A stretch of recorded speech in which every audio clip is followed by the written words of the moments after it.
was now the center of a humiliating spectacle. The spa manager had to be called over. Brittany was forced to leave her expensive diamond tennis bracelet in the manager's desk as collateral, just so they would let her walk out the front door without calling the local police for theft of services. Back in the city, Cameron had finally reached the bank using the restaurant telephone. The automated system informed him that his guarantor had severed the connection and his account was locked due to lack of collateral. He slammed the phone down. He realized instantly what had happened. He remembered the blank look on my face at the barbecue when he had struck me 13 times. He realized the disconnected phones, the declined cards, and the missing money were all connected to the old man he thought he could push around. He did not return to his clients. He could not face them. He left them sitting at the table with the unpaid bill, effectively destroying his own business deal and his professional reputation in one cowardly move. He sprinted out of the restaurant and threw himself into his car. He merged onto the highway, driving recklessly over the speed limit, heading straight for the suburbs. He was furious. He was convinced that this was just a minor tantrum on my part. He fully intended to kick my door open, scream in my face, and force me to fix the mess I had made of his perfect Monday. He had absolutely no idea that the nightmare had not even truly begun. While my son was losing his mind in the suburbs, I was 30 floors above the city. Cameron had driven his car straight to my house. I could easily picture him marching up my front walkway with his fists clenched, ready to kick my door off its hinges. He probably pounded on the heavy oak door until his knuckles bruised. He would have shouted my name, expecting me to cower inside like a frightened animal. He probably cupped his hands against the living room window, trying to peer through the blinds, hoping to catch a glimpse of the old man he wanted to intimidate. But he only found an empty house. I was not there. I was not hiding. I was busy finalizing his absolute ruin. I sat in a sleek, glass-walled boardroom in the heart of the downtown financial district. The air conditioning hummed quietly, creating a sterile environment that perfectly matched the business at hand. The room smelled of expensive leather and polished mahogany. Sitting to my right was my attorney Fletcher. He was a meticulous man who charged a premium for his services and earned every single penny. Across the wide table sat the cash buyer. He was a commercial real estate developer whose entire business model revolved around aggressive acquisitions and distressed asset flipping. He did not care about the manicured lawns or the custom fire pits. He only cared about the profit margin. He was a shark wearing a tailored charcoal suit, and I had just thrown him a very bloody piece of meat. The developer had his own legal counsel sitting beside him, reviewing the digital transfer files. They knew this was a hostile takeover. I had made it perfectly clear during our initial phone call that the current occupants were entirely unaware of the sale and would likely be uncooperative. The developer did not care. He actually thrived on these exact scenarios. He explained to me that his firm handled corporate evictions on a weekly basis. They had dedicated teams who specialized in removing stubborn tenants and securing high-value properties before any damage could be done to the interior. He looked at the property portfolio with hungry eyes, calculating exactly how much he could make by gutting the luxury kitchen and subdividing the expansive lot. Fletcher opened a thick leather binder and extracted a stack of legal documents. These were not standard residential sale forms. These were commercial entity transfer agreements. By signing these papers, I was not just selling a house. I was transferring the entire holding company that owned the property directly to the developer. It was a clean surgical severing of all my ties to the land and the structure sitting on it. Fletcher slid the crisp white pages across the polished wood table. He handed me a heavy gold pen. He looked at me for a brief moment, silently asking if I was absolutely sure about this irreversible decision. I did not hesitate. I took the pen and smoothed out the paper. I signed my name on the first line. I thought about the first time I held Cameron when he was born. I signed the second line. I thought about the years I spent working overtime just to pay for his college tuition so he could secure his corporate job. I signed the third line. I thought about the vicious strikes against my chest and the laughter of his wife. With every stroke of the pen, I erased another memory. I was not just selling real estate. I was evicting my son from my heart. I finished the final signature and pushed the documents back across the table. The developer smiled. He picked up the paperwork and handed it to his own attorney, who quickly verified the signatures and applied his notary stamp. The heavy thud of the stamp echoing in the quiet boardroom was the sound of the guillotine falling. The developer pulled his phone from his pocket and tapped the screen. He was authorizing the wire transfer. My bank account was linked directly to the holding company. We sat in silence for exactly 3 minutes. Then my own phone vibrated softly against the table. I looked at the screen. A digital notification from my bank confirmed that a massive 7-figure sum had just successfully cleared into my primary account. The transaction was complete. The money was real and the house was legally gone. The developer did not waste a single second. The moment the wire transfer was confirmed, he made a phone call to his logistics coordinator. I sat and listened as he orchestrated the immediate seizure of the property. He spoke in sharp, efficient commands. He ordered a heavy-duty disposal dumpster to be delivered to the driveway within the hour. He dispatched a private security firm consisting of off-duty law enforcement officers to secure the perimeter of the estate. He instructed a professional locksmith crew to drill out every single deadbolt and install high-security commercial locks on all the exterior doors. He specifically told the security team leader that the previous occupants had no legal rights to the property and were to be treated as hostile trespassers. If they resisted, the security team was authorized to call the local police and press criminal charges for trespassing on private commercial property. The developer hung up the phone and stood up from the table. He extended his hand toward me. He told me it was a pleasure doing business and assured me his team would have the property fully locked down by the afternoon. I shook his hand. It was a firm, cold handshake between two men who understood the ruthless nature of business. Fletcher began packing the copies of the transfer documents into his leather briefcase. He asked me if I needed a ride back to my truck. I told him I was perfectly fine. I walked over to the floor-to-ceiling windows and looked out over the sprawling city below. Somewhere down there, my son was speeding through traffic, completely unaware that his kingdom had just been conquered by a man in a charcoal suit. He was probably planning out exactly what he was going to say to me when he finally tracked me down. He was probably practicing his angry demands and his cruel insults, but he had no leverage left. The bank cards were useless. The phones were dead. And now the very house he intended to return to was surrounded by armed men who answered to a corporate entity that did not care about his feelings or his social status. The developer and his lawyers left the boardroom, leaving Fletcher and me alone.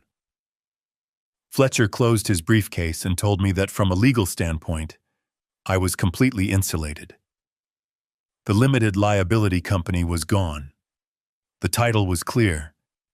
There was absolutely no way Cameron could reverse the sale or claim any rights to the equity. He was effectively a ghost haunting a house that belonged to a stranger. I thanked Fletcher for his meticulous work. I left the high-rise building and walked out into the warm afternoon sun.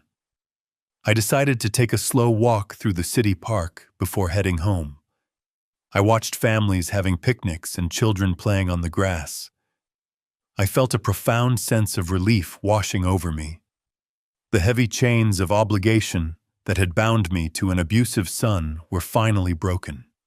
I had spent my entire life building a safety net for a boy who only wanted to use it to strangle me. Now the net was gone. He was in free fall, and the ground was approaching faster than he could possibly comprehend. While I was taking that peaceful walk, Cameron had finally reached my house. I found out later from a neighbor that he had caused a massive scene on my front porch. He was sweating through his expensive dress shirt, screaming my name and kicking the bottom of my front door. He was completely out of control. He walked around to the backyard, peering through the windows of my kitchen, trying to spot any sign of movement. He even tried to force open the sliding glass door, but I had placed a heavy wooden dowel in the track specifically to keep him out. He stood on my patio, surrounded by the silence of an empty house, completely unable to comprehend that his punching bag had simply vanished. He eventually gave up and stomped back to his car. He merged onto the road, heading back to his own suburban fortress. He believed he could just retreat to his castle and regroup. He did not know the castle had already been raided. The afternoon sun beat down on the suburban street, casting long shadows across the pristine asphalt. I was not there to witness the exact moment my son realized his kingdom had fallen, but the lead security contractor provided Fletcher with a comprehensive incident report and high-definition body camera footage of the entire encounter. By 4 o'clock in the afternoon, the tree-lined street of that exclusive neighborhood had become a theater of absolute humiliation. Cameron turned his car onto his street, driving recklessly fast, desperate to find the safety of his own garage after his public disgrace at the steakhouse. He slammed on the brakes, leaving black skid marks on the pavement, when he saw the chaos unfolding on his property. A taxicab pulled up right behind him.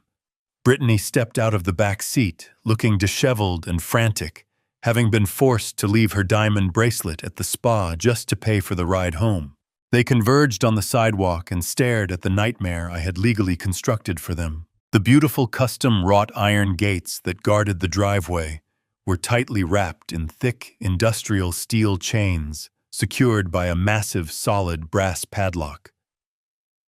Parked directly on the imported paving stones of the driveway was a massive commercial roll-off dumpster.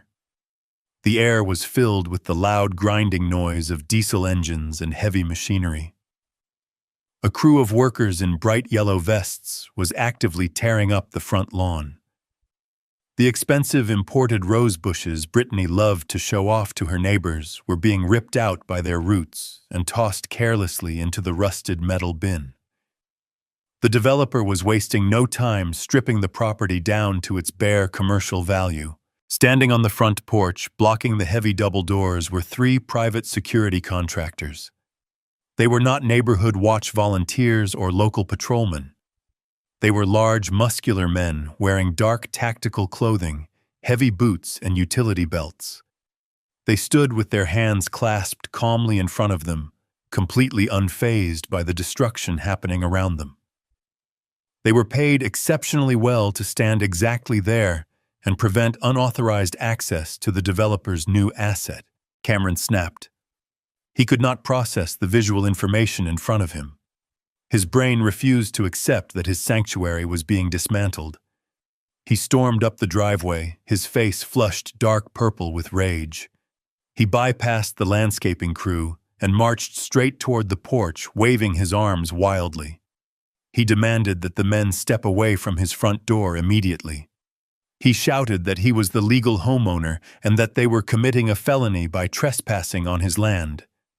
The 3 men did not move a single inch. They did not even adjust their posture. When his demands were met with total silence, Cameron escalated his threats. He puffed out his chest and screamed that he had a firearm inside the house.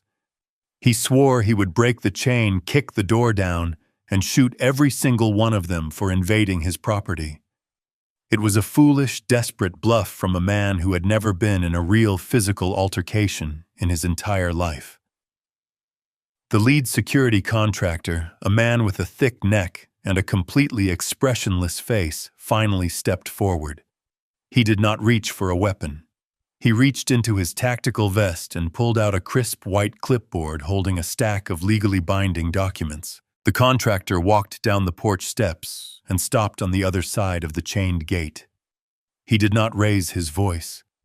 He spoke in a flat, authoritative tone, informing Cameron that threatening armed security personnel on private commercial property was a fast track to a federal prison sentence. He then slid the clipboard through the gap in the iron gate and instructed Cameron to read the top page. Cameron snatched the clipboard, his hands shaking with adrenaline. He stared at the paper. It was an immediate commercial eviction notice drafted and stamped by the county court. Attached directly behind it was the deed transfer I had signed just hours ago in the downtown boardroom. Cameron read the name of the limited liability company that had previously owned the house. He recognized the corporate address listed next to it. It was my home address. Then he read the name of the new owner, the downtown development firm. Brittany pushed her way past Cameron and looked over his shoulder. Her eyes scanned the legal jargon. The terrible truth finally crashed down on both of them. They never owned the home. They never held the deed. The mortgage they had been paying for 5 years was nothing more than a glorified rental agreement. They were tenants living on my absolute mercy, and I had just terminated their lease.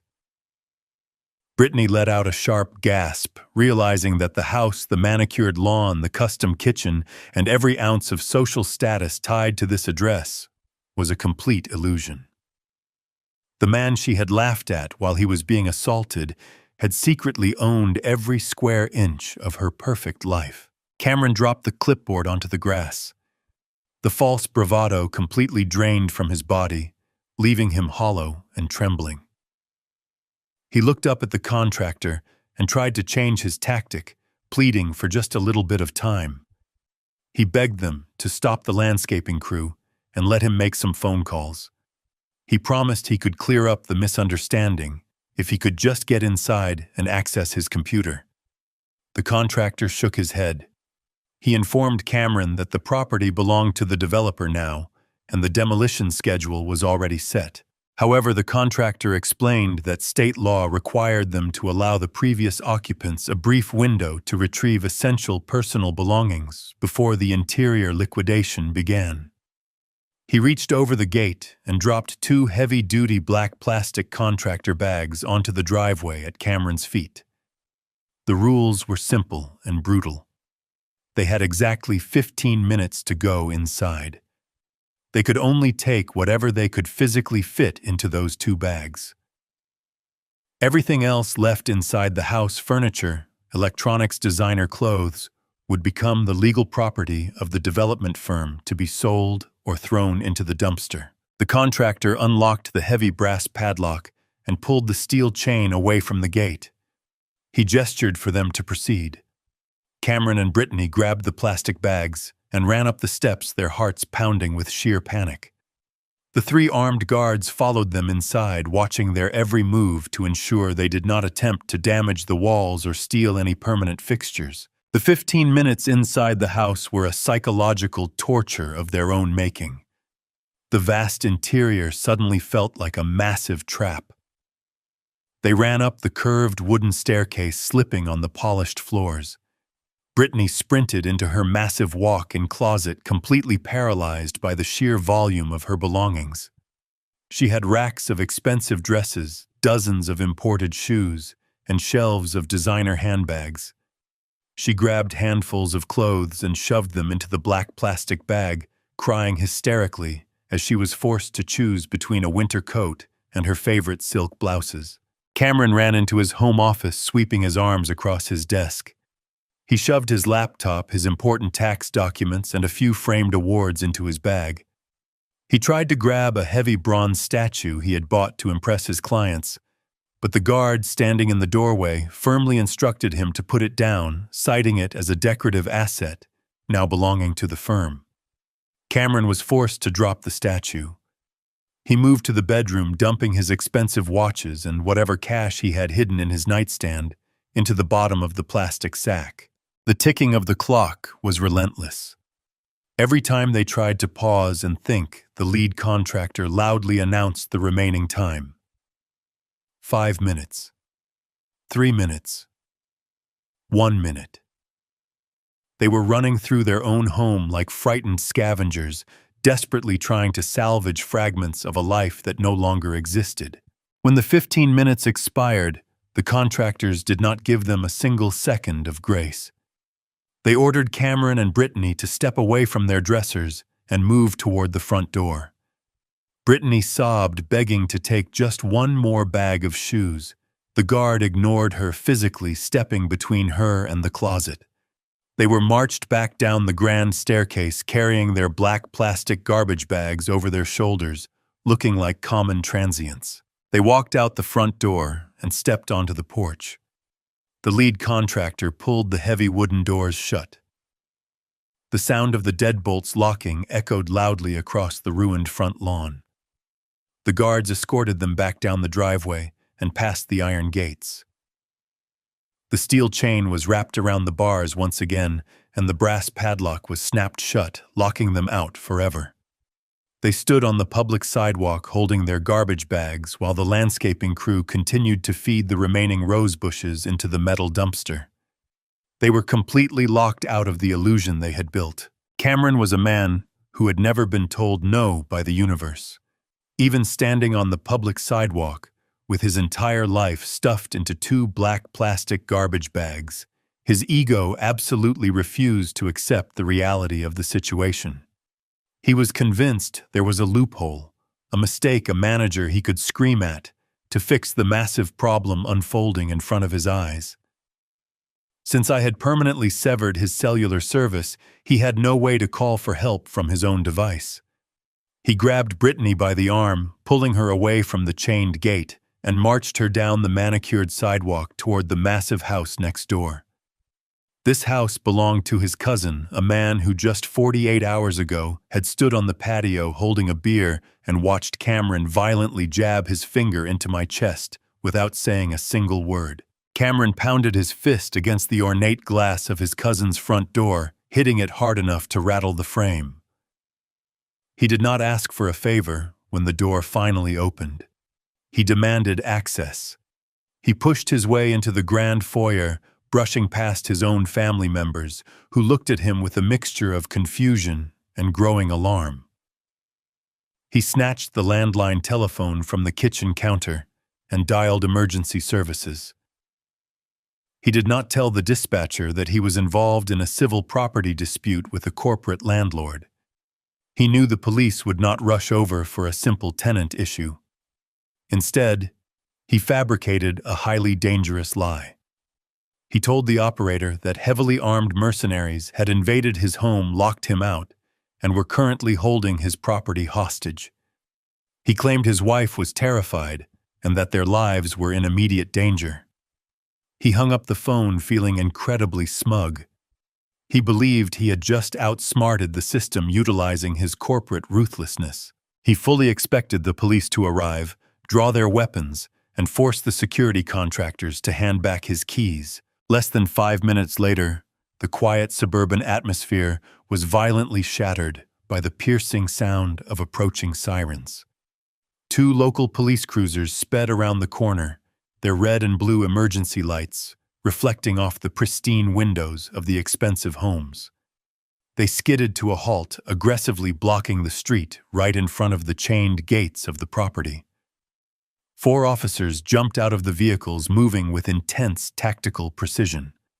They kept their hands resting heavily on their holstered duty weapons, completely prepared to walk into a violent, active hostage situation. Cameron immediately ran toward the officers, waving his arms and pointing frantically at the 3 security contractors standing perfectly still on the porch. He put on a spectacular performance, playing the role of the terrified, wealthy homeowner who was being maliciously victimized by corporate thugs. He demanded the officers arrest the men for breaking and entering, armed robbery, and trespassing. The officers approached the gates with extreme caution, instructing everyone on the sidewalk to stay exactly where they were. The lead security contractor did not flinch.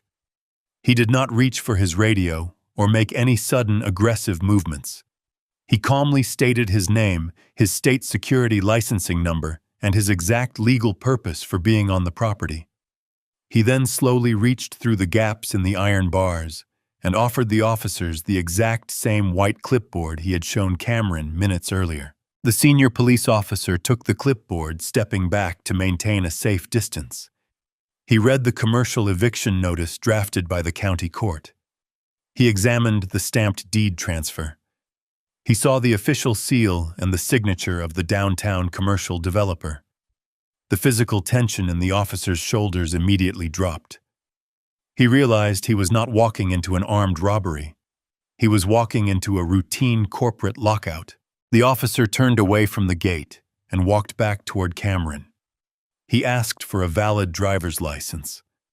Cameron confidently pulled out his designer wallet and handed over his identification, eagerly pointing out that his home address was printed right there on the plastic card. The officer nodded, acknowledging the address, but then asked a devastating legal question. He asked Cameron to produce a single piece of paper, a recent mortgage statement, a property tax receipt, or a registered deed proving he actually owned the land beneath his feet. Cameron stuttered. He tried to explain the complex financial arrangement we had utilized for the past 5 years. He tried to explain that his father was the holding company and that I had maliciously sold it out from under him to punish him. The officer held up his hand, stopping the frantic, disjointed explanation. He explained the cold, hard truth of the law to a man who thought he was above it. The printed address on a driver's license only proves residency. It does not prove ownership. The legally binding documents on the clipboard proved beyond a shadow of a doubt that the limited liability company owned the house, and that company had just been legally sold to a new corporate entity. The officer's tone shifted from protective to completely rigid and uncompromising. He informed Cameron that this was entirely a civil matter. The police department had absolutely no jurisdiction to overturn a corporate property transfer or enforce a verbal family lease agreement. Furthermore, the officer sternly warned Cameron about the severe criminal consequences of his recent actions. He told him that calling emergency services and fabricating a story about armed mercenaries to manipulate a rapid police response was a serious criminal offense. Cameron tried to argue, utilizing the same aggressive tactics he used in the boardroom. He raised his voice, insisting that his civil rights were being violated and demanding to speak to a police supervisor immediately. He was still desperately trying to bully his way out of a situation that required legal leverage he simply did not possess. The senior officer had absolutely no patience for a spoiled executive throwing a childish tantrum on a public street. He unclipped his radio and stepped directly into Cameron's personal space towering over him. The officer delivered a final, non-negotiable ultimatum. He pointed his finger down the length of the block. He told Cameron that he had exactly 10 seconds to pick up his trash bags and walk away from the property boundary. If he stepped one single foot onto the grass, or if he continued to cause a public disturbance, the officer promised to arrest him on the spot for criminal trespassing and filing a false police report. The officer placed his hand firmly over the steel handcuffs attached to his heavy leather belt, making it perfectly clear that this was not a negotiation, but a direct legal order. The crushing reality of the physical threat finally penetrated Cameron's thick arrogance. He looked at the police officers standing firm against him. He looked at the heavy steel chains securing the massive iron gate. Then he looked around at the neighboring houses. The street was completely silent, but the expansive windows were not empty. The heavy curtains of the surrounding homes were pulled back just enough to reveal the faces of our extended family. The aunts, the cousins, the nephews. The exact same people who had happily eaten my expensive food, drank his premium alcohol, and watched him strike me in the chest without raising a single finger to intervene. They were all watching him right now. They were watching the golden boy of the family, the successful corporate genius, being treated like a common criminal by the local police. They were watching his beautiful wife standing on the concrete sidewalk, with ruined makeup running down her face. Not a single front door opened to offer sanctuary. Not a single relative walked out to offer them a glass of water, a ride to a local hotel, or a place to sleep for the night. They stayed securely hidden behind their glass windows, silently witnessing the spectacular public collapse of his fake empire. They had chosen his side when he was powerful, and now they were abandoning him when he was weak. Cameron swallowed hard. His face was entirely pale, and his hands were physically trembling from the adrenaline crash. He bent down and picked up the heavy black plastic garbage bag containing his laptops and his broken pride. Brittany silently picked up her bag of wrinkled designer clothes, her shoulders shaking with quiet sobs. Without saying another word, they turned their backs on the massive house they thought they owned. They began the long, agonizingly humiliating walk down the wealthy suburban street, dragging their plastic bags across the rough concrete. They were completely exposed, entirely defenseless, and utterly alone. And the most beautiful part of it all was that they had engineered this precise moment of destruction entirely by themselves. The humiliation on the suburban sidewalk was only the prologue to their nightmare. After the police ordered them to leave, my son and his wife dragged their heavy black garbage bags down the street until they reached a commercial boulevard. They had no working cell phones to call a taxi. They had no valid credit cards to book a luxury suite downtown. They were forced to walk 2 miles in the fading afternoon heat. The handles of the cheap plastic bags stretched and tore under the weight of their salvaged belongings. Designer shoes and expensive laptops scraped against the hot asphalt. They finally reached a rundown roadside motel that catered to transients and hourly guests. The neon sign out front was buzzing loudly with half the letters burned out.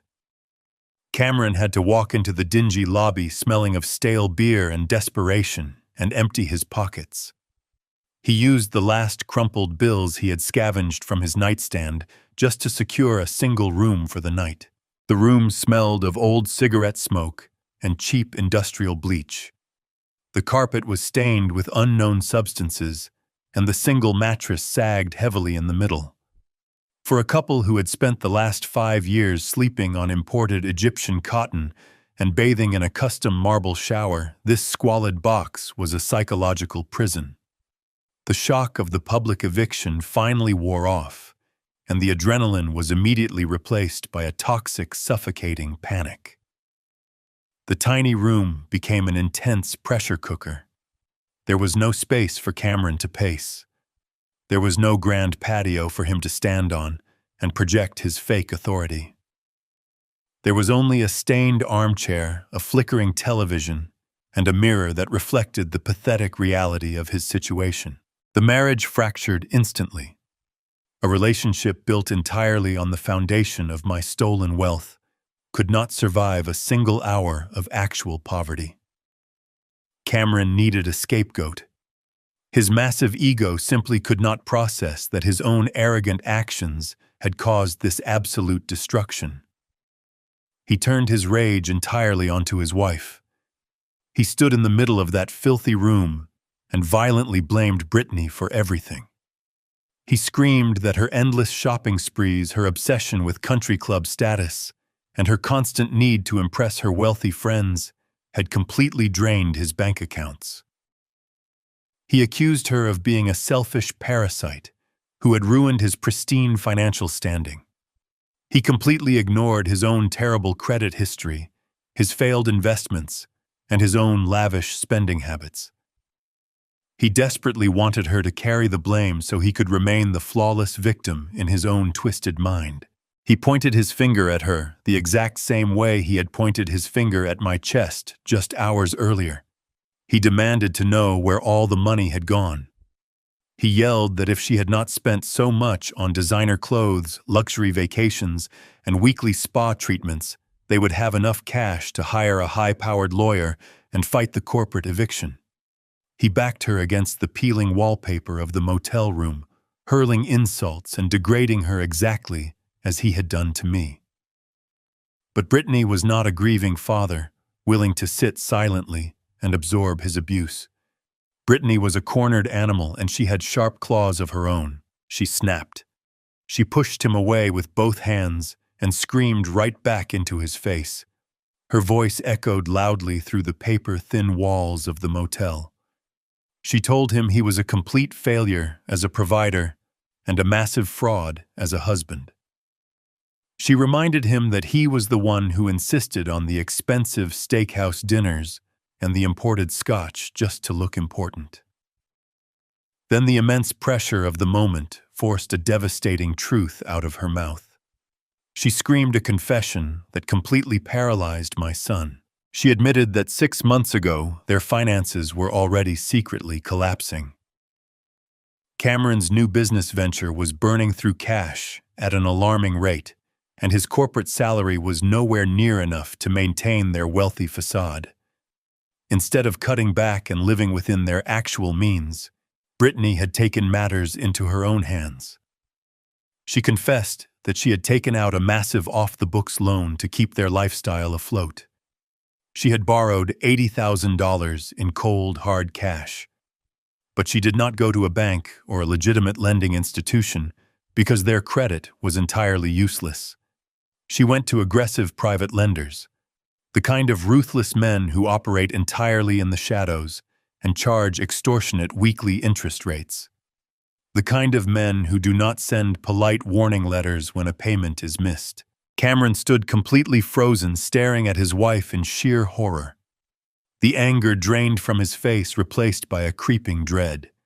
He stammered, asking her what she could possibly have used to secure such a massive sum of unregulated money. Brittany laughed, a bitter, hysterical laugh, wiping the ruined makeup from her cheeks.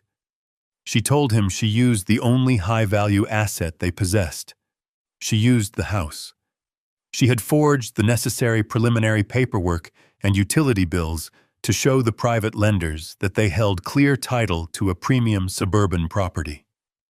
The lenders had accepted the colonial home as ironclad collateral for the $80,000, fully believing that if the couple ever defaulted, they could force a legal lien on the property and extract their money by force.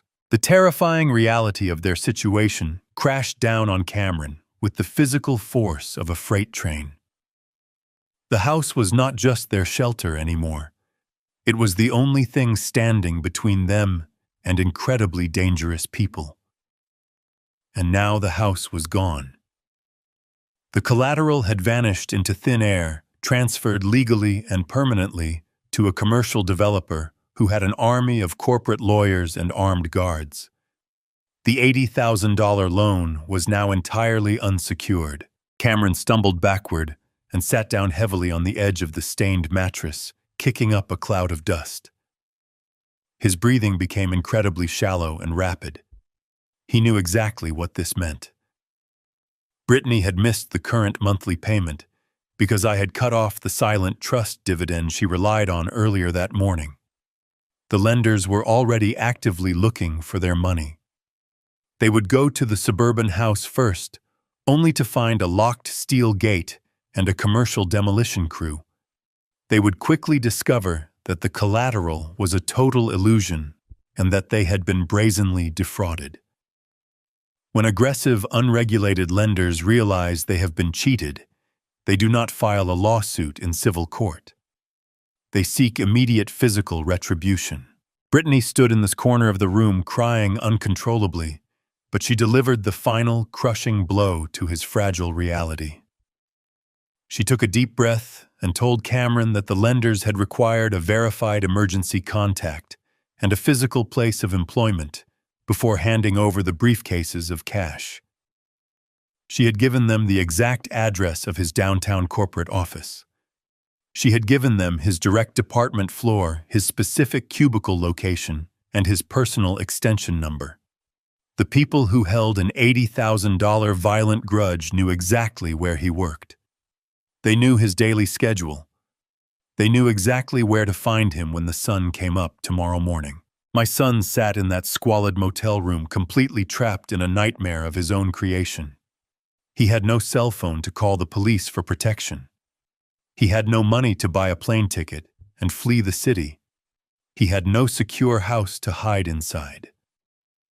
He was entirely exposed to the elements of his own arrogance. He realized that tomorrow morning he could not just skip work because his entire identity and his last remaining hope for income was tied to his corporate job. But walking into that high-rise office building meant walking directly into the waiting hands of ruthless debt collectors. I learned all of these precise details later from the private investigator my lawyer Fletcher had hired to monitor the fallout.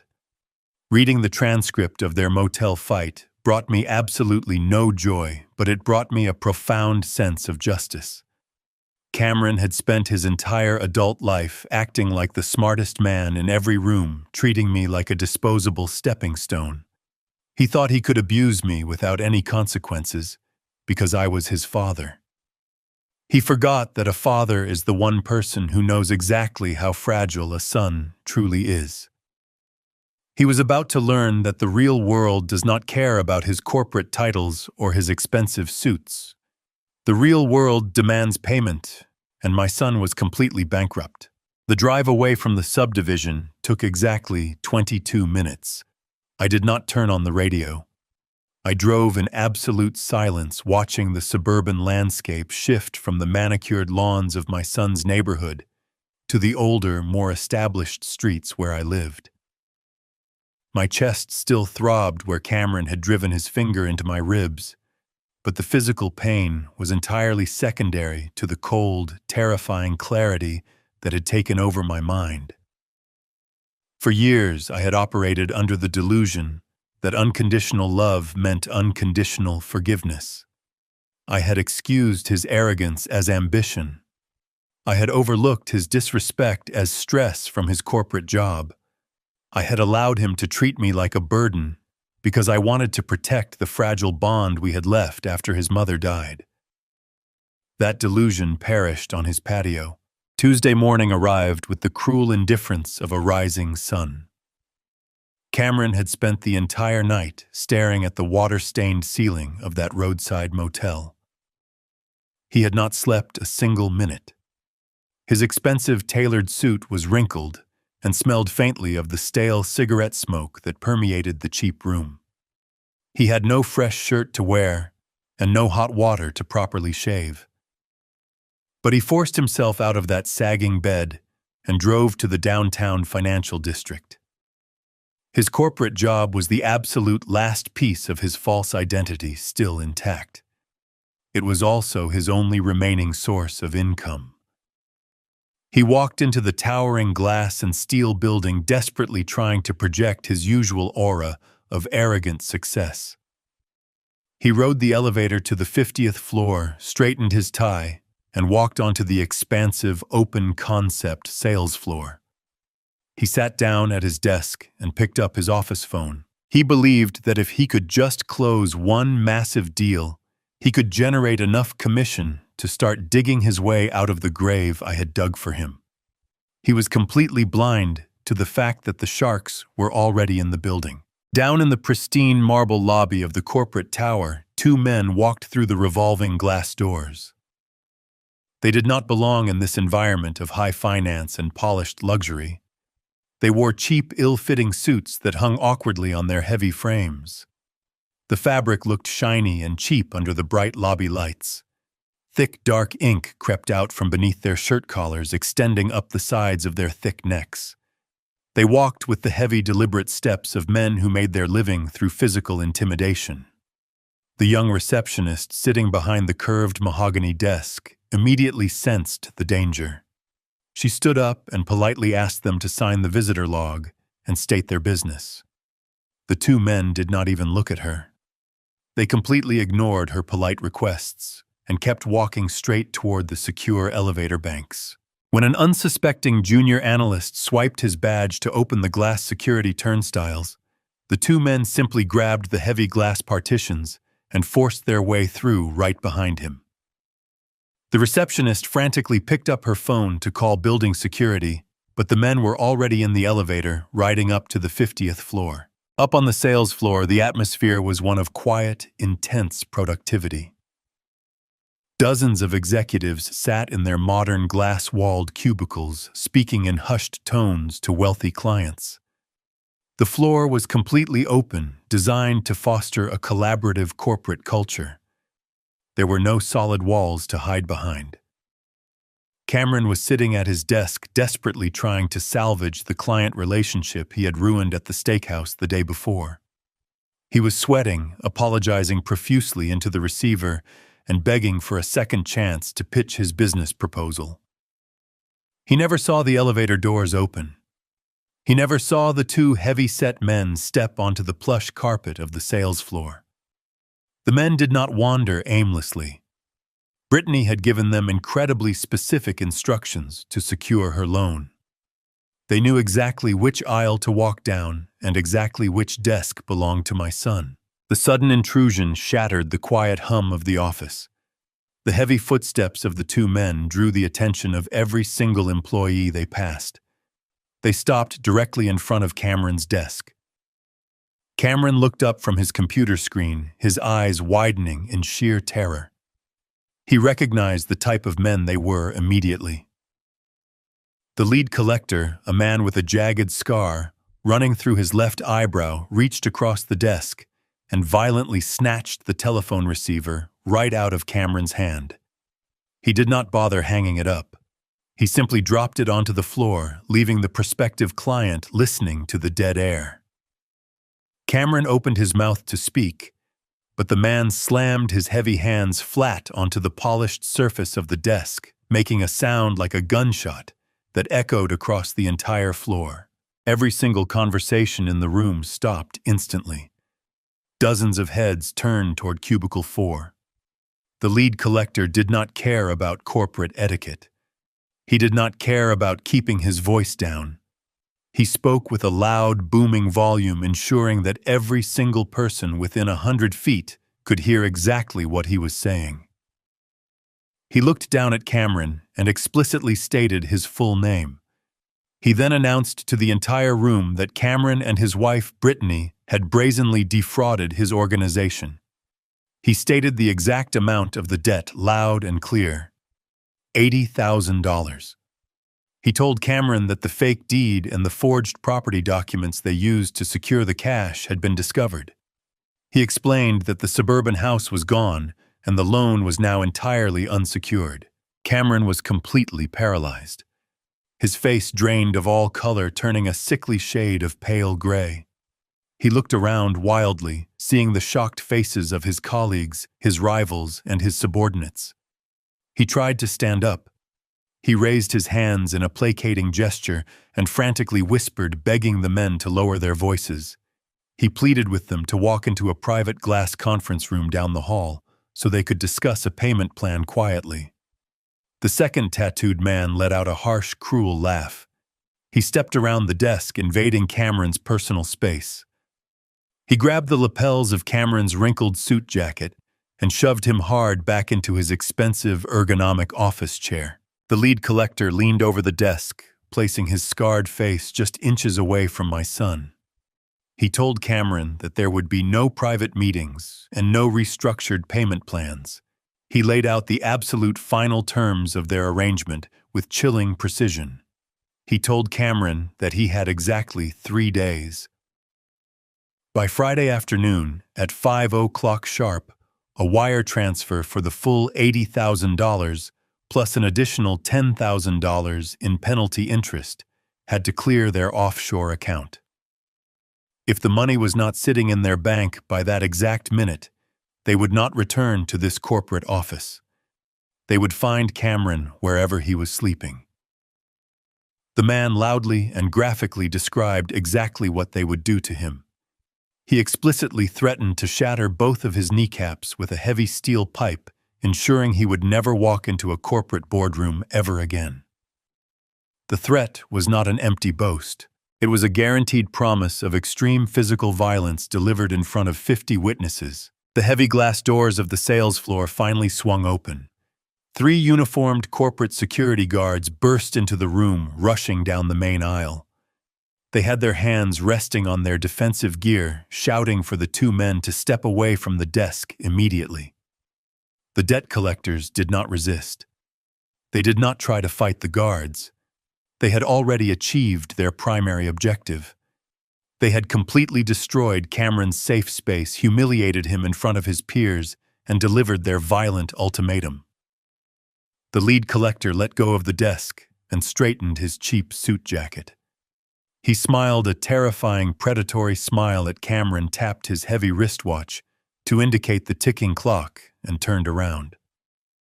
The 2 men willingly allowed the security guards to escort them off the floor, laughing loudly as they walked toward the elevators. The silence they left behind was absolutely deafening.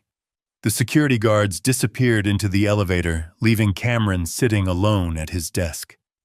He was trembling so violently he could not even pick up the telephone receiver from the floor. He slowly looked up and saw the true extent of the damage. Every single employee on the floor was staring at him. But worse than the stares of his peers was the sight at the far end of the room. The senior management team, including the regional vice president and the director of human resources, had stepped out of their corner offices. They had witnessed the entire confrontation.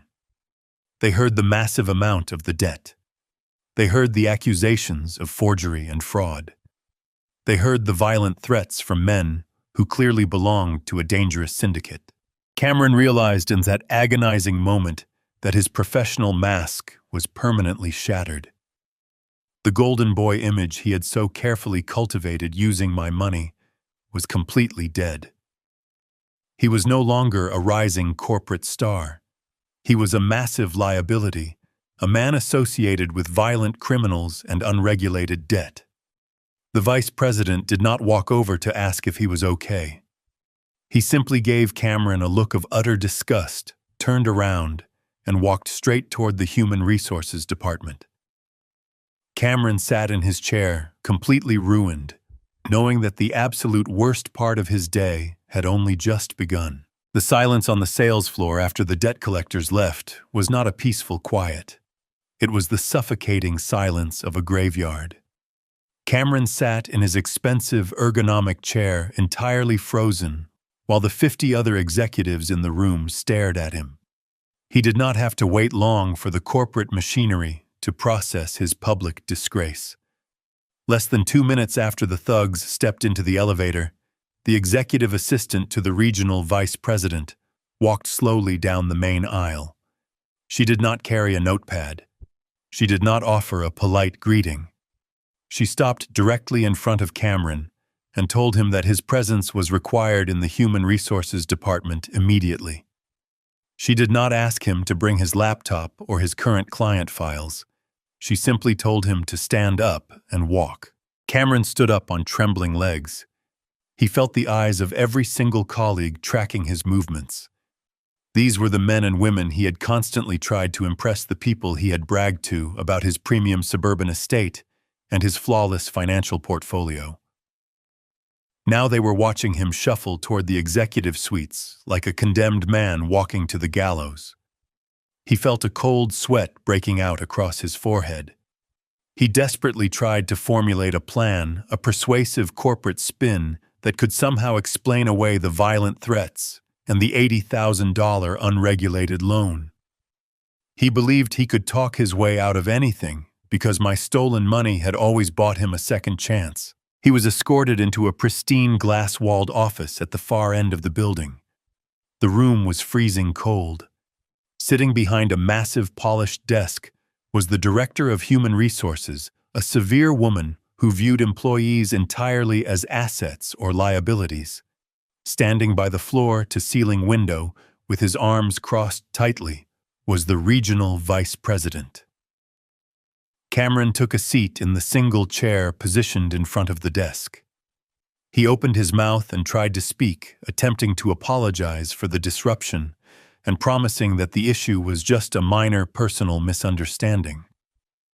The human resources director raised her hand and silenced him instantly. She told him that there was absolutely nothing to discuss and that his employment with the firm was terminated effective immediately. Cameron gasped. He gripped the armrests of his chair, pleading for his job. He reminded them of his recent sales numbers and his dedication to the company. The vice president turned away from the window and looked at my son with absolute contempt. He explained that a prestigious financial institution manages millions of dollars in client capital. They operate on absolute trust and rigorous ethical standards. Having two heavily tattooed syndicate enforcers walk onto an open sales floor and publicly threaten to shatter a broker's kneecaps over a massive fraudulent debt is the ultimate catastrophic breach of their corporate morality clause. The vice president told Cameron that his mere presence in the building was a toxic liability. Desperate men drowning in unregulated debt are the exact type of employees who commit corporate embezzlement and client fraud. The company could not afford to let him near another financial ledger ever again. The human resources director slid a single sheet of paper across the desk.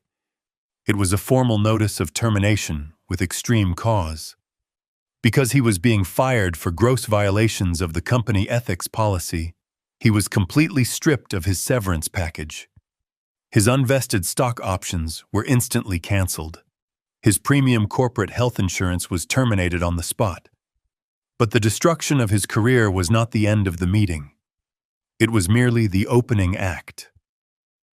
The director opened a thick manila folder resting on her desk and pulled out a stack of printed credit card statements. She looked Cameron directly in the eyes and brought up the incident at the premium steakhouse the day before.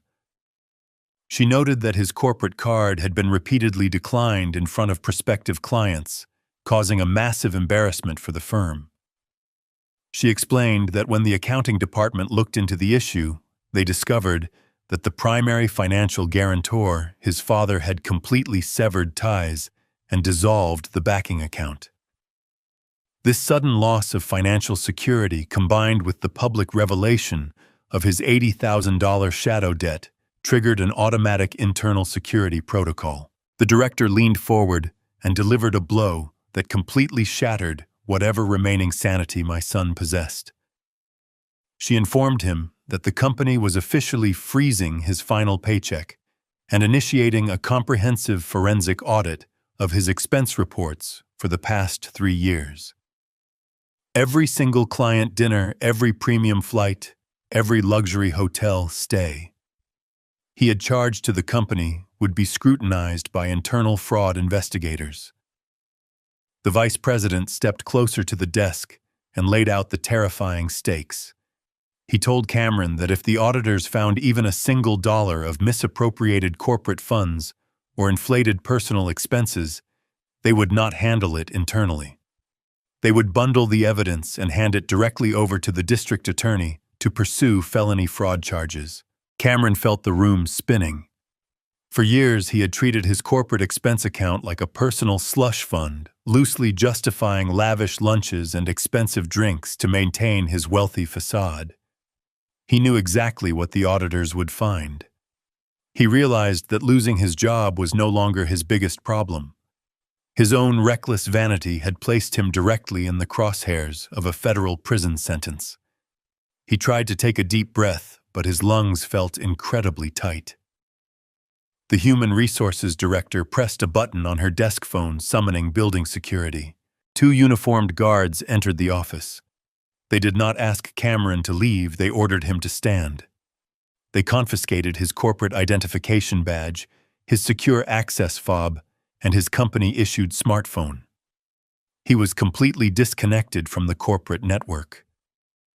The guards flanked him on both sides and marched him out of the human resources suite back onto the open sales floor. The entire department was completely silent, watching the final public degradation of a man who used to mock anyone who drove a cheaper car than he did. A flat, unfolded cardboard box was waiting on his desk. The security guards instructed him to pack his personal belongings and gave him exactly 3 minutes to do so. Cameron reached out with shaking hands. He had very little to take. The company owned the computer, the monitors, and the expensive leather chair. He packed a few high-end pens, a custom coffee mug, and a framed photograph of himself and Brittany smiling arrogantly on a luxury vacation I had secretly paid for. He placed the frame at the bottom of the box. He looked around at the faces of his colleagues, hoping to see a single expression of sympathy or support. Every single person averted their eyes. He was a ghost to them now. The guards instructed him to pick up the box and walk. He carried the cardboard container through the aisles, feeling the absolute crushing weight of his failure. He walked into the elevator, and the heavy steel doors closed, shutting out the corporate world forever. The ride down to the lobby felt like a descent into the deepest parts of hell. He stared at his own reflection in the polished metal doors. He looked completely broken, his shoulders slumped, and his face hollowed out by terror. He stepped out into the lobby and walked past the marble reception desk. The young woman sitting there watched him leave, knowing exactly why he was carrying that box. Cameron pushed his weight against the heavy revolving glass doors and stumbled out onto the bustling city sidewalk. The afternoon sun beat down on his shoulders. He stood on the concrete, surrounded by thousands of busy professionals rushing back to their secure jobs. He had nowhere to go. He could never work in the financial sector again, because his reputation was permanently destroyed, and his record would soon be flagged for internal fraud. He had absolutely no money to his name. He had no house to return to. And the ticking clock established by the violent men who visited him was still running. He had 3 days to find $90,000, or his life would end in unimaginable physical pain. He was standing on the street, completely unemployable, entirely bankrupt, and profoundly alone. The invisible landlord he had abused had taken away his shelter and his survival, all without throwing a single punch. The sun set on Tuesday, leaving my son in total darkness, both literally and figuratively. He had spent the entire evening sitting on a wooden bench in a public park, because he could not bear the thought of returning to the squalid motel room to face his furious wife. The ticking clock the debt collectors had established was hammering inside his skull with every heartbeat. He had roughly 72 hours to produce $90,000, or the violent men in the cheap suits would return to shatter his legs. He was completely out of options. He could not secure a bank loan. He could not ask his former colleagues for help. He had absolutely nothing left to sell. As the night deepened, the sheer terror of physical pain began to warp his mind. He descended into a state of absolute criminal desperation. His massive ego completely took over, rewriting the narrative to justify the unthinkable. He convinced himself that I was the villain of his story. He rationalized that my money was rightfully his, and that I was maliciously withholding the funds that could save his life. He remembered the substantial life insurance payout I had received after his mother passed away. It was the exact same pool of money he had publicly demanded at the barbecue just 3 days ago. He decided that asking was no longer an option. He was going to take it by force. He formulated a reckless plan fueled by panic and entitlement. He knew I kept my important financial documents, banking ledgers, and emergency checkbooks inside the heavy steel safe in my home office. He believed that if he could just get inside my house, he could physically corner me. He planned to wake me up in the middle of the night, intimidate me with the sheer force of his anger, and force me to write a massive check. If I refused, he intended to force me to log into my banking portal and initiate a direct wire transfer to his account. He was entirely prepared to cross the ultimate line from an abusive son to a violent home invader. At 2 o'clock in the morning, the suburban streets of my neighborhood were completely deserted. The only sound was the low hum of the streetlights, casting pools of pale yellow light onto the empty asphalt. Cameron drove his car into my subdivision, but he did not pull into my driveway. He parked 3 blocks away, pulling his vehicle into the shadows of a large oak tree. He turned off the engine and sat in the dark for several minutes, gathering his nerve. He stepped out of the car and began the long walk toward the house he grew up in. He kept his head down, avoiding the glowing cones of the streetlights, moving like a thief in the night. He reached the edge of my property and slipped silently through the side gate. He walked into the backyard, stepping carefully over the grass to avoid making any noise. He approached the rear of the house. Every single window was completely dark. He pressed his face against the glass of the kitchen door, trying to peer inside, but the heavy curtains were drawn shut. He reached for the handle of the sliding patio door and pulled, but it refused to budge. The heavy wooden dowel I had placed in the track held the door firmly closed. Cameron realized he could not simply pick a lock or force a door open. He needed to break the perimeter. He walked over to the edge of the patio and picked up a heavy decorative landscaping brick from the garden bed. He moved toward the small window of the laundry room located at the back corner of the house. He wrapped his hand in his suit jacket to muffle the sound and swung the heavy brick directly into the center of the glass pane.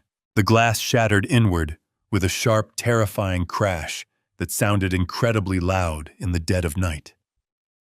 Cameron froze, pressing his back against the brick wall of the house, waiting to see if alarms would sound or if lights would suddenly flick on.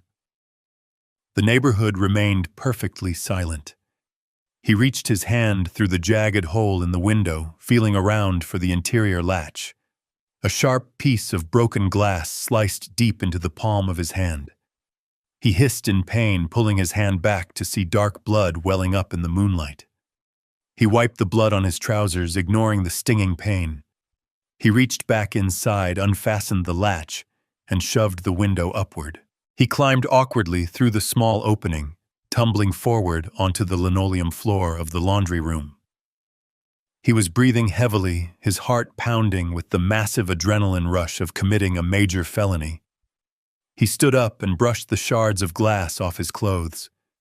He reached into his pocket and pulled out a heavy pair of solid brass knuckles. He had purchased them years ago as a novelty item during a bachelor party, but tonight he slipped them over his fingers with malicious intent. He was entirely ready to use them against his own father. He stepped out of the laundry room and into the main hallway. He expected to hear the sound of my breathing or the creak of the floorboards as I got out of bed to investigate the noise. He heard absolutely nothing. He pulled his smartphone from his pocket, using the screen as a dim flashlight to guide his way. He walked down the hallway toward the master bedroom, gripping the brass knuckles tightly. He reached out and pushed the bedroom door open, ready to shout his demands. He swept the dim light across the room and stopped dead in his tracks. The bedroom was completely empty. There was no bed. There were no dressers. The heavy oak nightstands were gone. The closet doors were wide open, revealing entirely bare shelves. He spun around, entirely confused. He ran back out into the hallway and moved toward the home office. He kicked the door open. The heavy steel safe was gone. The grand mahogany desk was gone. The bookshelves were completely stripped. Panic began to rise in his chest, replacing the violent adrenaline. He ran into the living room, the largest space in the house. He shined his phone light across the floor. The sofa, the television, the coffee table, the rugs, everything had been completely removed. The house was an empty, echoing shell. When I finalized the sale of his house with the commercial developer, I also realized that my own physical safety was completely compromised. I knew exactly how my son reacted when he was denied what he wanted. I had immediately hired a premium moving company to pack up my entire life on Monday morning. By Monday evening, I had completely vacated the premises, relocating to a secure, temporary residence that Cameron knew absolutely nothing about. Cameron stood in the center of the empty living room, listening to his own rapid breathing echoing off the bare walls. He realized I was gone and his massive, violent plan had completely evaporated into thin air. Then the beam of his phone light caught something sitting in the very center of the room. It was a single metal folding chair. The exact same type of cheap folding chair I had been sitting in at his barbecue when he assaulted me. He walked slowly toward the chair, completely bewildered. As he got closer, he noticed a small detail in the upper corner of the room, directly facing the chair. It was a high-definition security camera mounted securely to the wall, and right in the center of the black lens, a tiny red light was blinking steadily. Cameron stared at this blinking red light. The horrifying realization washed over him like a bucket of ice water.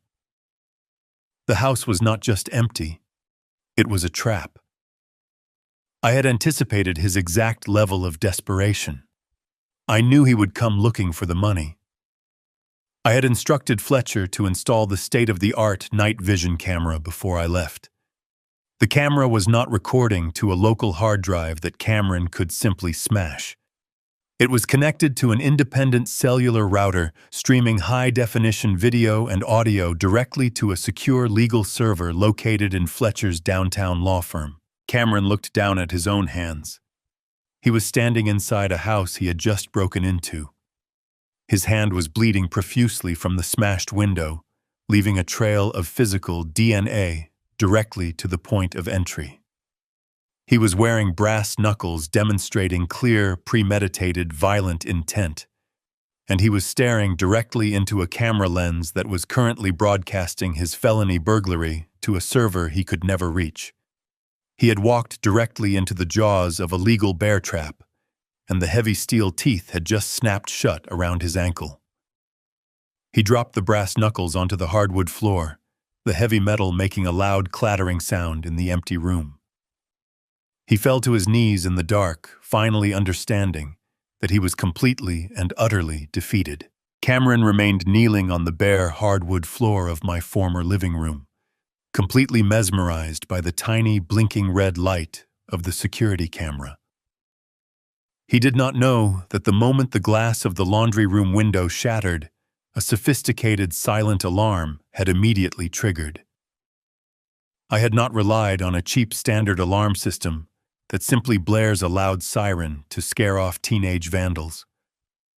I had instructed Fletcher to hire a premium private security monitoring firm. The second the glass broke, a live high-definition feed of the interior was instantly transmitted to a dedicated dispatcher sitting in a secure facility miles away. The dispatcher saw a man covered in blood climbing through a broken window and immediately contacted the local police department, reporting a verified active burglary in progress. Because the burglary was confirmed via live video feed, the police response was instantaneous and overwhelming. The officers did not use their sirens. They did not want to spook the intruder and cause a dangerous hostage situation or a frantic foot chase through the dark neighborhood. 4 separate police cruisers glided into the subdivision with their headlights completely turned off. They moved like silent metal predators rolling to a stop at the edges of my property boundary. Heavily armed officers stepped out of the vehicles, gently clicking their car doors shut to avoid making any metallic sounds. They quickly fanned out, establishing a tactical perimeter that completely surrounded the house. They covered the backyard, the side gates, and the front driveway, blocking every conceivable escape route. Cameron was locked inside a heavily guarded box, and he had absolutely no idea. Inside the empty house, the adrenaline that had drained from Cameron suddenly flooded back into his veins, turning into sheer, unfiltered panic.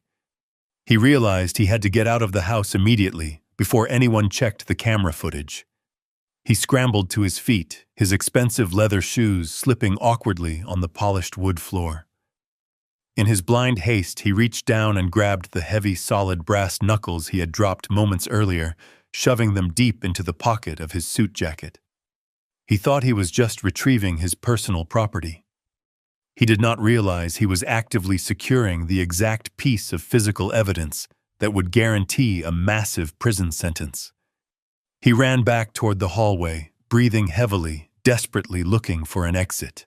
He considered going back through the laundry room window, but the jagged glass was covered in his own blood, and climbing out headfirst would be incredibly slow and dangerous.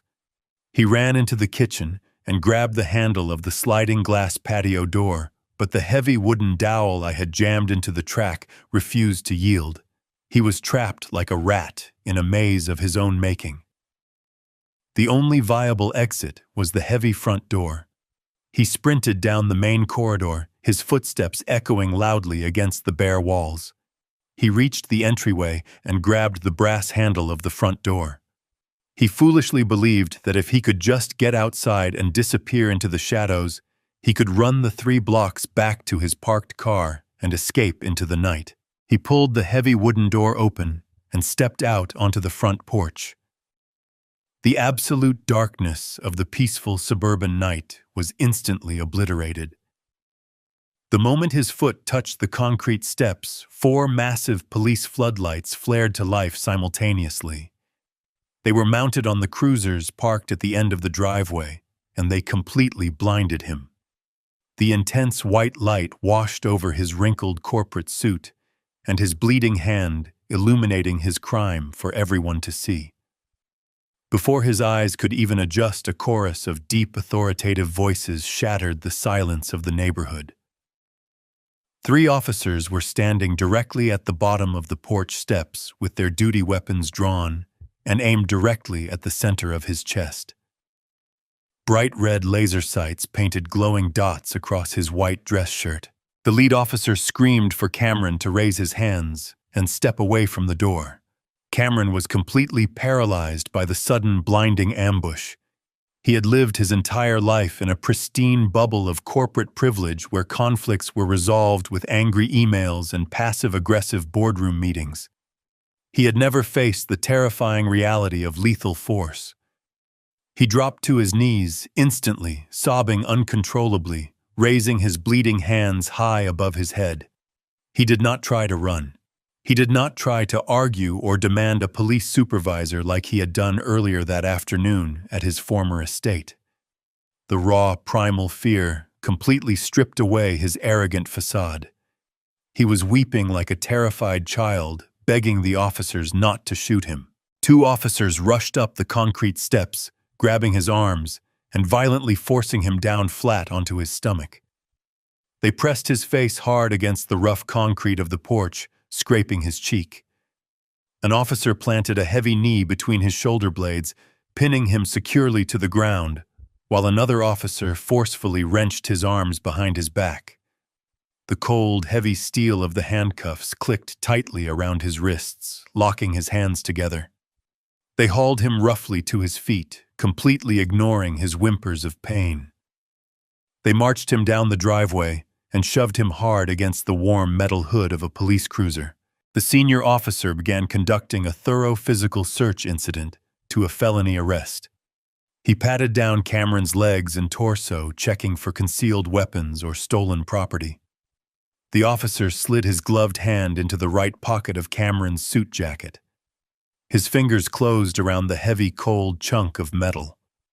The officer pulled his hand out and held the solid brass knuckles up under the glaring beam of the floodlights.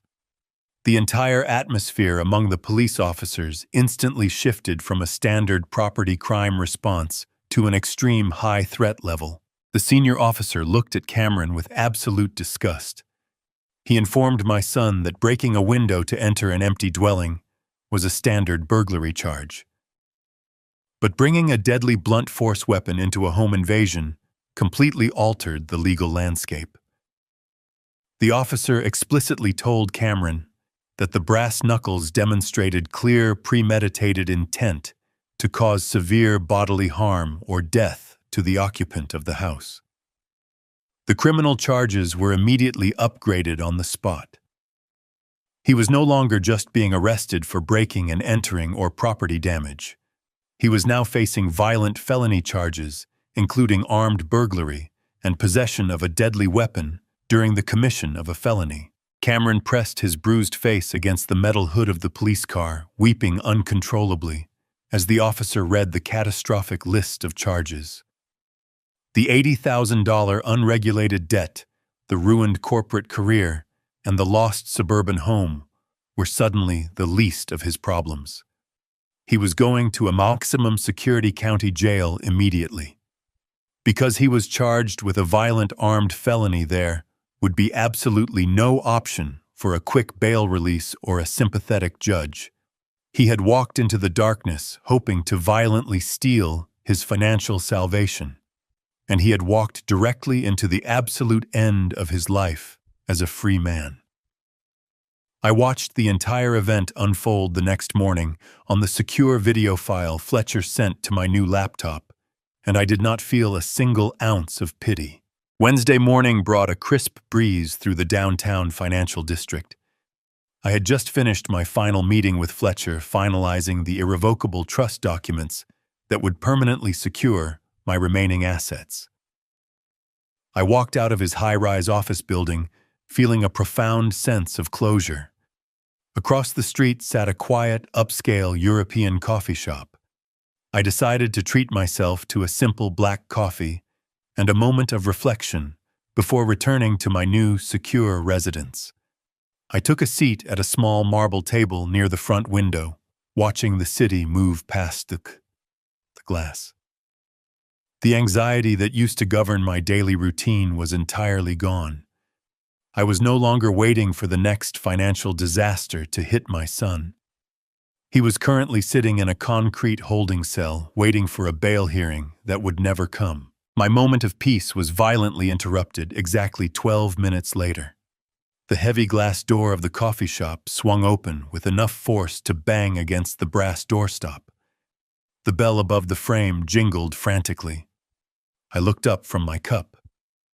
Standing in the entryway was Brittany.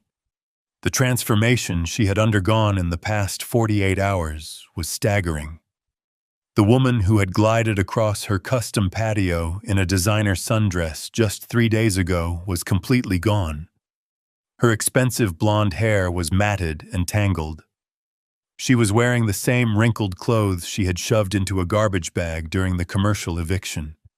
Her face was pale, devoid of the premium cosmetics she usually layered on to face the world. She looked wildly around the room, her eyes darting from table to table until they finally locked onto me. She had obviously gone to Fletcher's office demanding to know my location, and one of his paralegals must have pointed her toward the cafe. She practically sprinted across the polished wooden floor. The quiet murmur of the wealthy patrons and the soft jazz playing over the speakers abruptly stopped. Dozens of people turned their heads to watch the frantic woman charging toward a quiet, elderly man. She did not pull up a chair. She did not attempt to have a civilized conversation. The moment she reached my table, her knees buckled. She collapsed directly onto the hard floor, throwing her hands onto the edge of my marble table and gasping for air. She began to sob hysterically. It was not a quiet, dignified cry. It was a loud, guttural wail that echoed off the high ceiling of the coffee shop. The barista behind the counter froze, holding a steaming pitcher of milk. The businessmen at the adjacent tables lowered their newspapers. Brittany did not care about the public spectacle. She was completely consumed by pure survival instinct. She looked up at me with tears streaming down her face, her mascara ruined and smeared across her cheeks. She begged me to save her life. She told me that Cameron had been arrested during the night and that he was facing years in a maximum security prison. She screamed that the private lenders, the men who held the unsecured $80,000 debt, knew exactly who she was. She told me they had already found the squalid motel room. She had barely managed to escape out the back door when they pounded on the frame early this morning. She was entirely alone, completely bankrupt, and being hunted by violent men who wanted their money immediately. She clamped her hands over mine, digging her fingernails into my skin, pleading for a wire transfer. She swore that if I just paid off the syndicate, she would disappear forever and never ask me for another dime. When the begging failed to elicit an immediate emotional response from me, she pivoted her strategy. She attempted to play the ultimate victim card. She looked around at the horrified patrons trying to garner their sympathy before looking back into my eyes. She lowered her voice to a desperate whisper, claiming that she was never the enemy. She threw her own husband entirely under the bus without a second thought. She told me she had always been terrified of Cameron. She claimed his anger issues were out of control and that he forced her to take out that shadow loan to fund his failing business. She painted herself as a helpless hostage trapped in a toxic marriage, forced to go along with his cruel treatment of me just to survive his temper. She looked at me with wide, innocent eyes, hoping my paternal instinct would override my logic, hoping I would see her as a frightened daughter who needed a savior. I sat perfectly still, allowing her to finish her elaborate performance. I gently pulled my hands out from under her desperate grip. I reached for my porcelain cup and took a slow, measured sip of my black coffee. The dark roast was bitter and hot, offering a perfect grounding sensation. I placed the cup back onto the saucer, letting the ceramic clink softly in the silent room. I looked down at the woman kneeling in front of me. I did not feel an ounce of anger. I felt nothing but cold, absolute clarity. I spoke to her in a voice so calm and quiet that she had to stop her sobbing just to hear me. I completely ignored her fabricated story about being a helpless victim. I transported her back to the 4th of July barbecue. I painted the picture for her using precise words. I reminded her of the exact angle of the afternoon sun. I reminded her of the smell of the grilled meat. I reminded her of the precise moment Cameron stepped into my personal space and began jabbing his finger violently into my chest. I watched the color completely drain from her already pale face as I recounted the event. I asked her if she remembered what she was doing, while my son struck me 13 separate times, while he called me a freeloader and a parasite. She stammered, unable to form a coherent sentence. I answered the question for her. I told her she was standing by the outdoor kitchen, leaning against the expensive stone counter, leaning into the sunlight. I told her she was holding her premium smartphone up, with both hands perfectly framing the assault.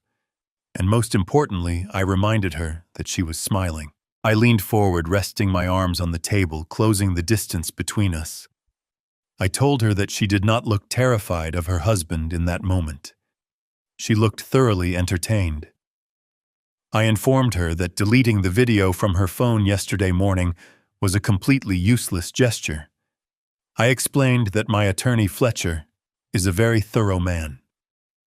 The moment the police arrested Cameron for the armed burglary last night, Fletcher contacted the district attorney and filed a massive elder abuse enhancement charge against my son. As part of that immediate legal filing, Fletcher subpoenaed the cloud backup servers attached to her cellular account. The police had already extracted the pristine, high-definition video of the entire assault. Brittany let out a choked gasp, covering her mouth with her hands. The reality of her situation was finally crashing down on her. I did not stop there. I explained the legal ramifications of her actions.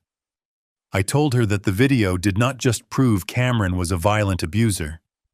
It proved that she stood by and enthusiastically documented a felony assault on an elderly man without attempting to intervene or call the authorities. I told her that the district attorney was currently preparing to serve her with accessory charges and criminal conspiracy for her role in the financial extortion attempt. She was not going to get a single dollar from me to pay off her loan sharks. She was going to face the brutal consequences of her $80,000 fraud completely alone.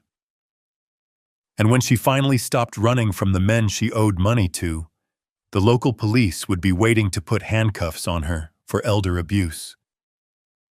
I looked down at her one last time. I told her that the absolute worst thing a person can do is mistake patience for weakness. I reached into my pocket and pulled out a crisp $20 bill.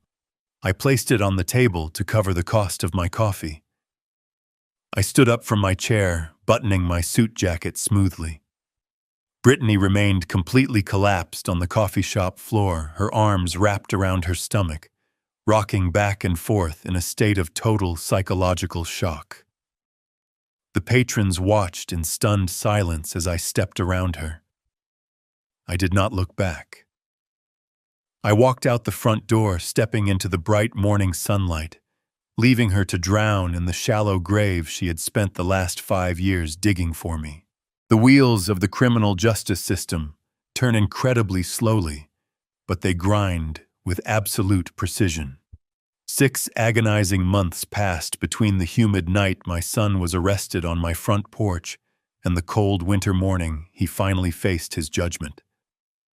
I walked into the county courthouse wearing a tailored charcoal suit, feeling entirely detached from the man sitting at the defense table. Cameron was no longer the golden boy of the corporate world. The expensive tailored suits he used to define his entire identity were gone. He was wearing an oversized, bright orange state-issued jumpsuit.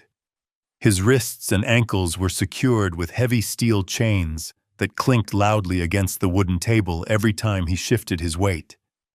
His skin was paper white, entirely devoid of the confident tan he used to acquire on the luxury vacations I secretly funded. He looked small. He looked terrified. He looked exactly like a man who finally understood that his actions had irreversible consequences. The bailiff called my name, echoing across the high vaulted ceiling of the courtroom. I stood up from the gallery and walked slowly toward the witness stand. I did not look at Cameron as I passed his table. I placed my hand on the leather-bound book and swore to tell the absolute truth. I took my seat and adjusted the microphone. The prosecuting attorney, a sharp woman with no tolerance for domestic abusers, stood before me. She asked me to recount the events of the 4th of July barbecue. I did not cry. I did not let my voice tremble or show a single ounce of sorrow. I spoke with the clinical precision of a surgeon describing a fatal tumor. I methodically detailed the exact sequence of events. I explained how Cameron cornered me on the patio, demanding my life insurance money to cover his failing business ventures. I described how he stepped into my personal space when I refused. Then I recounted the physical assault. I told the court exactly how he raised his right hand and drove his rigid index finger into my chest bone. I counted the strikes out loud for the court record. 1, 2, 3. I repeated the degrading insults he shouted with every single impact, calling me a freeloader and a parasite. 4, 5, 6. I described the sheer force of the blows pushing me backward into the folding chair, leaving a deep contusion over my heart. 7, 8, 9. The defense attorney attempted to raise an objection, claiming this was merely a heated verbal argument between a father and a son that got slightly out of hand. The prosecutor did not argue. She simply turned to the judge and introduced the state's primary piece of physical evidence. She requested permission to play the video footage subpoenaed directly from the cloud backup servers attached to Brittany's cellular account. Brittany had frantically deleted the file from her physical device the morning Cameron was arrested, hoping to erase her complicity. She did not understand that nothing is ever truly deleted from a corporate server, especially when an attorney like Fletcher knows exactly where to look. The courtroom lights were dimmed. A large monitor facing the jury box and the judge flickered to life. The high-definition video began to play. The silence in the courtroom was absolute as the footage filled the screen. Everyone watched my son loom over me, his face twisted with vicious anger. The microphone on the premium smartphone captured the audio with terrifying clarity. The entire room heard the loud, sickening thud of his finger striking my chest bone 13 separate times. They heard him explicitly threaten to throw me into a state-run psychiatric facility if I did not surrender my money. But the most damning part of the video was not Cameron's violence. It was the audio track beneath it. The clear, unmistakable sound of Brittany laughing. The video panned slightly, showing her reflection in the sliding glass door, holding the phone and smiling while her husband assaulted an elderly man. The visual evidence completely destroyed the defense attorney's narrative. This was not a family dispute. This was a documented malicious act of elder abuse recorded for entertainment. The lights came back on. The judge, a stern man with decades of experience on the bench, stared down at the defense table with pure, unadulterated disgust. Cameron was openly weeping into his chained hands, completely broken by the public broadcast of his true nature. The judge did not mince words when he delivered his ruling. He addressed Cameron directly, stating that in all his years presiding over criminal cases, he had rarely seen a defendant display such profound arrogance and cruelty toward his own flesh and blood. The judge systematically listed the severe aggravating factors: the documented physical elder abuse, the extortion attempt, the premeditated armed burglary involving a deadly weapon. The judge explained that bringing solid brass knuckles to a home invasion demonstrated a clear willingness to commit lethal violence to secure financial gain. The judge picked up his wooden gavel. He stated that society must be protected from predators who believe their financial desires supersede human life. He handed down a massive consecutive sentence. For the armed burglary and the enhanced elder abuse charges, Cameron was sentenced to 7 full years in a maximum security state penitentiary. The judge explicitly mandated that the sentence would be served without the possibility of early parole or early release for good behavior. The heavy wooden gavel struck the sounding block, sealing my son's fate. 2 large bailiffs immediately grabbed Cameron by the arms, hauling him to his feet. He did not look back at me. He simply hung his head and allowed them to drag him through the side door toward the holding cells, his heavy chains rattling the entire way. The trial was officially adjourned, but the absolute justice I had engineered was not quite finished. Brittany was sitting in the back row of the public gallery. She had attended the sentencing, hoping to silently observe the destruction of her husband. She believed she had successfully escaped the fallout by throwing him to the wolves and painting herself as a victim. She stood up, smoothing her cheap coat, entirely relieved that the ordeal was over. She turned to walk toward the heavy double doors at the back of the courtroom, eager to disappear into the city and start finding a new source of income. She never made it into the hallway. Before her hand could even touch the brass handle, 2 plainclothes investigators from the district attorney's office stepped directly into her path. They blocked the exit completely. One investigator reached into his jacket pocket and pulled out a thick, sealed manila envelope. He handed it directly to her. Brittany took the envelope, her hands beginning to shake. The investigator spoke loud enough for the lingering reporters and the remaining gallery attendees to hear. He informed her that she was being officially served with multiple felony indictments. The district attorney had formally charged her with criminal conspiracy to commit extortion based on her active participation in the video recording. Furthermore, the Financial Crimes Division had finally traced the forged property documents she used to secure the $80,000 unregulated loan. She was being charged with massive wire fraud and grand larceny. The investigator informed her that a warrant for her arrest had been signed by a judge just 10 minutes ago. She was instructed to place her hands behind her back. Brittany dropped the manila envelope onto the polished floor. She let out a piercing scream, completely losing whatever composure she had left.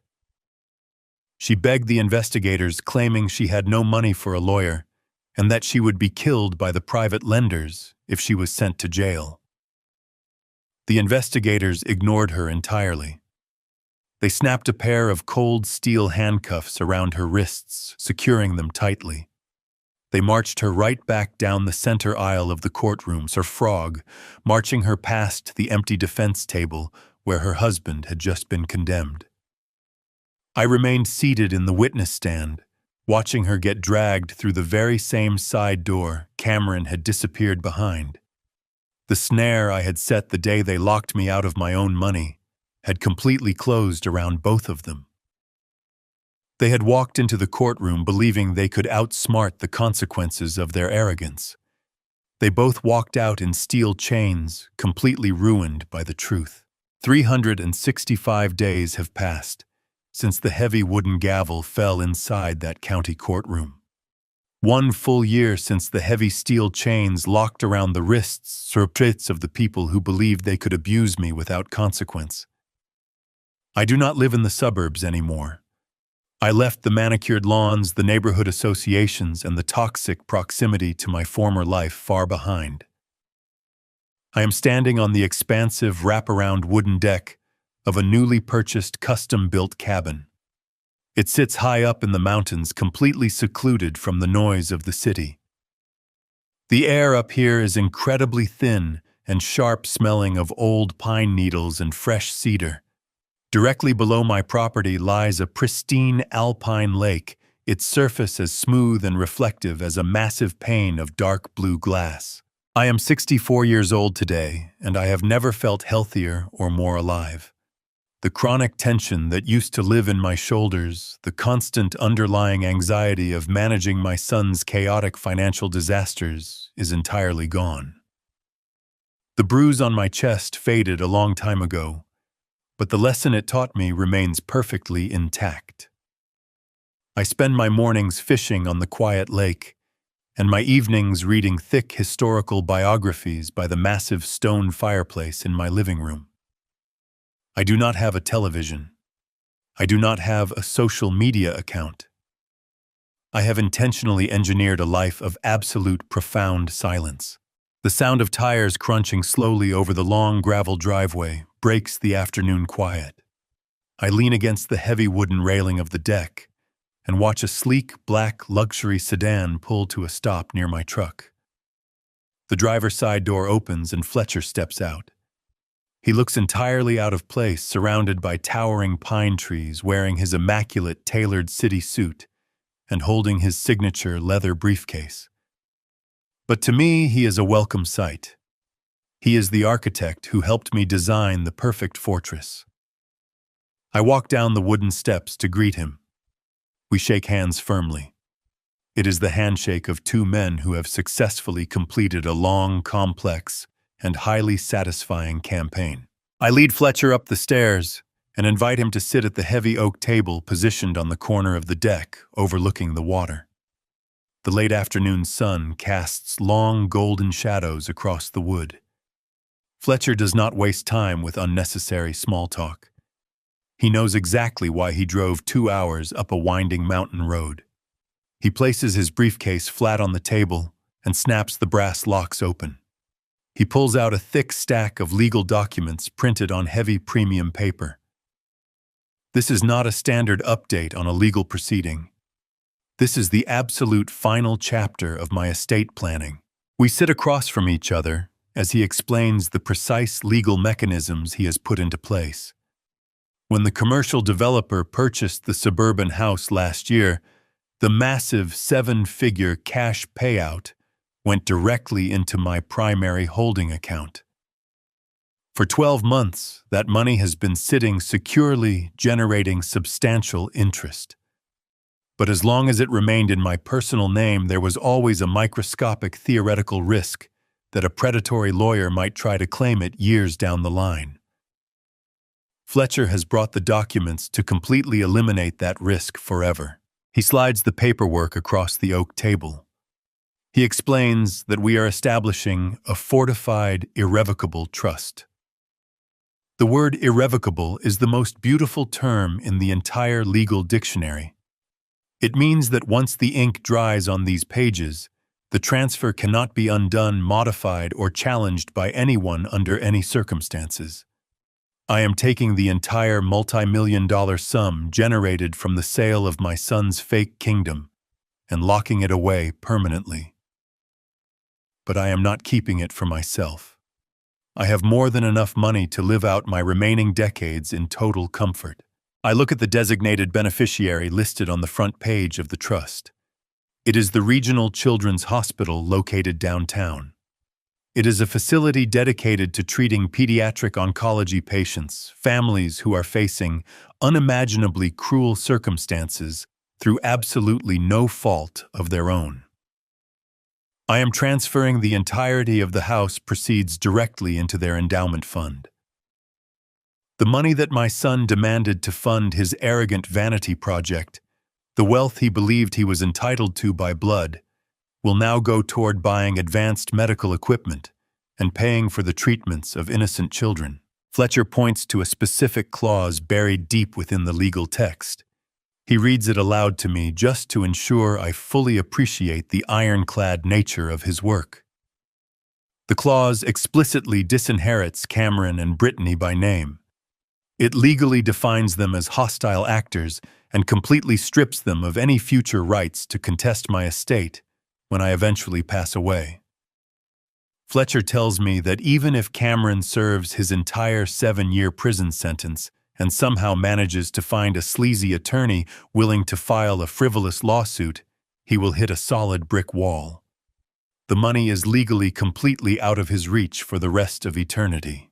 I pick up the heavy gold pen resting on top of the documents. I look out over the pristine lake, watching a pair of eagles circling high above the water. I do not feel a single pang of regret. I do not mourn the loss of my legacy, because my true legacy is sitting right here on this table. I am not leaving behind a spoiled, violent heir. I am leaving behind a massive shield of protection for people who actually need it. I press the tip of the pen to the paper. I sign my name on the primary transfer line. I turn the page and sign the secondary authorizations. I initial the specific disinheritance clauses. With every stroke of the pen, I feel the remaining microscopic tethers to my past snapping completely. I push the finalized documents back across the table to Fletcher. He carefully inspects the signatures, applies his official notary stamp, and places the papers back into his leather briefcase. The legal execution is officially complete. There are no more accounts to close. There are no more assets to liquidate. There are no more hearings to attend. The board has been entirely cleared. Fletcher stands up and buttons his suit jacket. He declines my offer to stay for dinner, stating he needs to drive back down the mountain before it gets entirely dark. He shakes my hand one final time, looking me in the eyes, and telling me it has been an absolute privilege to represent me. I watch him walk down the stairs, get into his black sedan, and drive slowly away. The sound of the tires fades into the distance until the absolute silence of the mountain returns, wrapping around my cabin like a heavy protective blanket. I am completely alone. I have no son. The man who shares my DNA is a convicted violent felon wearing an orange jumpsuit, sleeping on a thin mattress in a concrete cell. I have no daughter-in-law. The woman who laughed at my pain is currently sitting in a federal facility facing massive conspiracy and fraud charges. They do not exist in my reality anymore. They are nothing more